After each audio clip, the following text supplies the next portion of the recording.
dashmang, ayniqsa g'iybatdan keyin.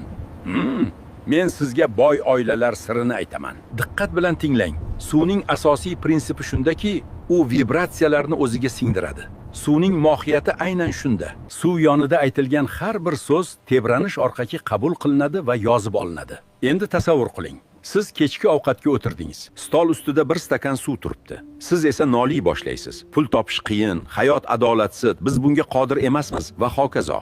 Keyin siz o'sha stakanni olib, suvni ichasiz. Siz hozirgina aytgan barcha so'zlaringizni ichingizga yutdingiz. Otam menga unutilmas saboq berib ketgan. Uning ovqat paytidagi bitta qoidasi bor edi va u hech qachon buzilmasdi. Stol ustida ovqat yoki suv turgan paytda hech qanday salbiy energiya bo'lmasligi kerak. Hech qanday shikoyat, g'iybat yoki yomon gap bo'lmasin, hatto o'zingiz haqida. Endi doim oldingizda suv bo'lsa, atrofda nima gapirilayotganiga e'tibor bering.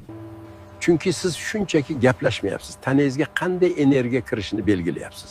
Shuning uchun eng boy oilalar ovqat stolini bank hisobidan ham ko'proq himoya qilishadi. Chunki ular ko'pchilik hech qachon tushunmaydigan narsani tushunishgan. Gap faqat nima yeyishingizda emas, balki o'sha ovqat ustida nima gapirilishida.